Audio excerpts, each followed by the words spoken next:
Syria ने बढ़ाई Israel की नई टेंशन, अमेरिका से किनारा, रूस के साथ हाथ मिलाने की तैयारी में अल जुलानी।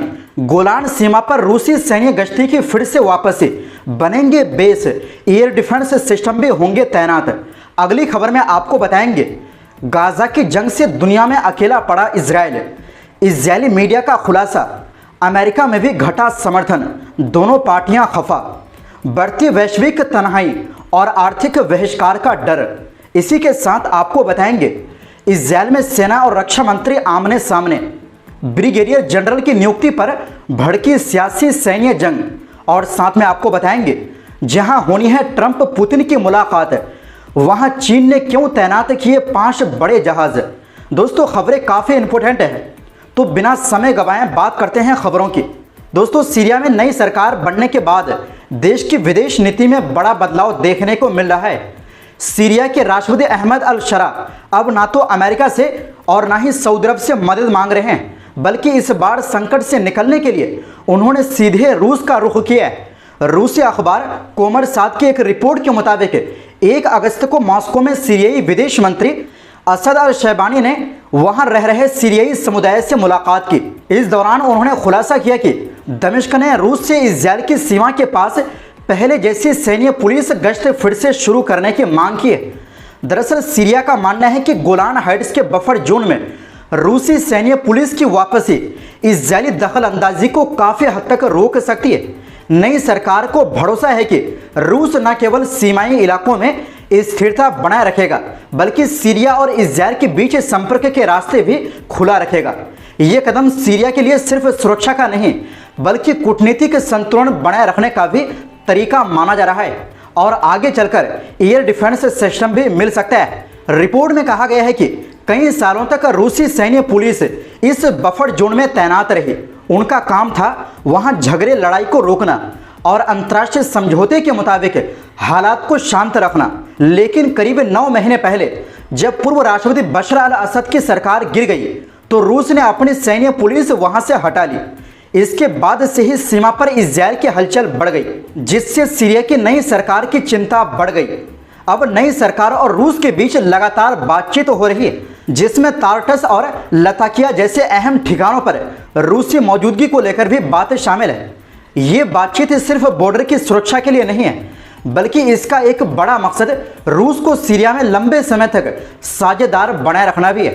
कोमरसात की रिपोर्ट के मुताबिक इस तरह सीरिया ने इजरायल को साफ संदेश दिया है कि उसकी जमीन पर इजरायल का लगातार मौजूद रहना नई सरकार को मंजूर नहीं है। हालांकि रूस के साथ समझौते की गुंजाइश है, क्योंकि नई सरकार उसे क्षेत्रीय स्थिरता और शक्ति संतुलन के लिए अहम मानती है। वहीं दूसरी ओर दोस्तों इजरायली मीडिया खुद मान रहा है कि गाजा पर चल रही जंग ने तेल अवीव यानी इजरायल को दुनिया में और ज्यादा अकेला कर दिया है। चेतावनी दी गई है कि अगर गाजा शहर और बीच के इलाकों में बड़ा हमला हुआ तो नुकसान भारी होगा, जान माल, पैसा और राजनीति। और फिर भी जरूरी नहीं कि इजरायल अपने घोषित मकसद पूरे कर पाए। अल जजीरा के मुताबिक विश्लेषकों का कहना है कि ऑस्ट्रेलिया का सितंबर में फिलिस्तीनी देश को मान्यता देने का ऐलान दुनिया के कई देशों के बदले हुए रुख का हिस्सा है। इस समय अमेरिका में भी इजरायल के लिए समर्थन तेजी से घट रहा है, यहां तक कि डेमोक्रेट और रिपब्लिकन दोनों पार्टियों में। इजरायली पत्रकार आरी शबीट ने कहा कि अमेरिका का इजरायल के प्रति रुख इतना खराब पहले कभी नहीं हुआ। डेमोक्रेट सेनेटर अब सैन्य मदद रोकने के पक्ष में हैं। ट्रंप समर्थक और युवा ईसाई भी इजरायल से मुंह मोड़ रहे हैं, यानी वाशिंगटन की दोनों बड़ी पार्टियों में भरोसा खत्म हो रहा है। अगर खान यूनिस में जीत भी मिली तो वो अमेरिका में राजनीतिक हार बन सकती है। चैनल 12 के नीर डफोरी का कहना है कि अमेरिका को छोड़कर दुनिया अब इजरायल की सैन्य कार्रवाई को गैर कानूनी मान रही है। डर ये भी है कि अगर जंग लंबी चली तो अमेरिका का समर्थन भी हाथ से निकल सकता है।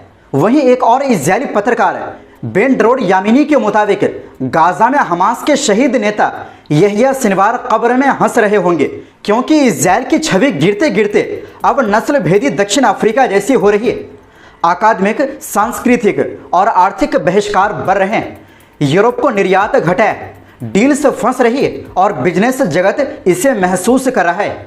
उन्होंने कहा कि बिजनेस जगत खुलकर इस संकट की गहराई बताने से बच रहा है ताकि नुकसान और ना बढ़े, लेकिन निर्यात में गिरावट साफ दिखा रही है कि इजराइल पूरी आर्थिक तनाही की तरफ बढ़ सकता है। चैनल 12 के मुताबिक अगली संयुक्त राष्ट्र महासभा में और देश फिलिस्तीन को मान्यता देंगे। ऑस्ट्रेलिया ने तो ऐलान भी कर दिया है। विश्लेषक एहूद यारी का कहना है कि फ्रांस के राष्ट्रपति मैक्रोन ने मान्यता देने का ऐलान देकर बांध खोल दिए हैं। अब ब्रिटेन, हॉलैंड, बेल्जियम, सिंगापुर भी इसी रास्ते पर है। यारी ने बताया कि इजराइल दुनिया को अपनी कहानी पर यकीन दिलाने में नाकाम है। पश्चिम को बस यही दिख रहा है कि गाजा के करीब 10 लाख फिलिस्तीनियों को घरों से निकाले जाने की योजना है। यही बात इजराइल की अंतर्राष्ट्रीय तनाही को और बढ़ा रही है और संयुक्त राष्ट्र जैसे मंचों पर फिलिस्तीनी पक्ष को मजबूत कर रही है। वहीं दूसरी ओर दोस्तों, इजराइल की सरकारी ब्रॉडकास्टिंग अथॉरिटी ने बताया कि सेना में कुछ नई नियुक्तियों को लेकर सुरक्षा नेतृत्व में बड़ी दरार आ गई है। खबर के मुताबिक सोमवार देर रात इजरायली सेना ने ब्रिगेडियर जनरल के पद पर अधिकारियों की एक लिस्ट जारी कर दी, जबकि रक्षा मंत्री इजराइल कार्ड्स इसके खिलाफ थे। कार्ड्स के करीबी लोगों का कहना है कि चीफ ऑफ स्टाफ इयाल जमीर ने ये फैसले लेने से पहले रक्षा मंत्री से कोई बात नहीं की। उन्होंने इसे गलत और बिल्कुल बर्दाश्त न करने वाली बात बताया। इस मामले पर विपक्ष के नेता यायर लेपिड ने भी कड़ी प्रतिक्रिया दी। उन्होंने कहा, अब तो सेना में अधिकारियों की नियुक्तियां में भी बिना लीक, झगड़े और एक दूसरे की बुराई के नहीं हो पाती।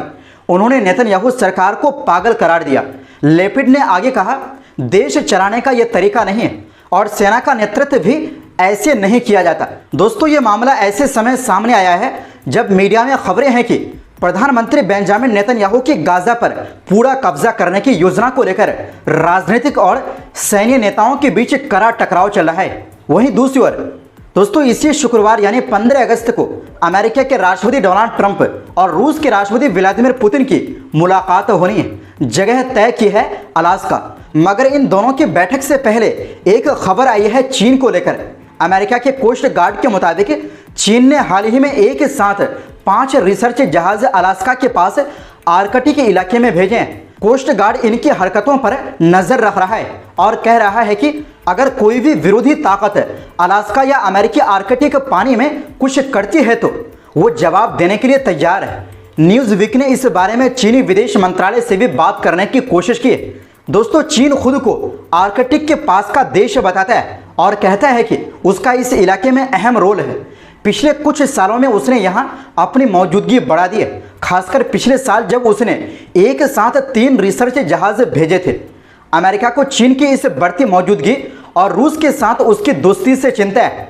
इसी वजह से अमेरिकी सेना ने कहा है कि आर्कटिक में अपनी फौजी ताकत और निगरानी बढ़ानी चाहिए और अपने सहयोगी देशों के साथ मिलकर काम करना चाहिए। न्यूज़ वीक के मैप में दिखाया गया है कि ये चीनी जहाज अपने देश के तट से चलकर अलास्का के पास के पानी तक पहुंचे। इसी दौरान जुलाई के आखिर से वहां 2 अमेरिकी और एक कनाडाई बर्फ तोड़ने वाले जहाज भी काम कर रहे हैं। इसके अलावा पिछले दिनों कई चीनी रिसर्च जहाज यहां देखा गया था। तो दोस्तों, फिलहाल के लिए इस रिपोर्ट में बस इतना ही। फिर मिलते हैं एक नई रिपोर्ट्स के साथ। हमारी सपोर्ट के लिए चैनल को सब्सक्राइब जरूर करें। बहुत बहुत शुक्रिया। खुदा हाफिज।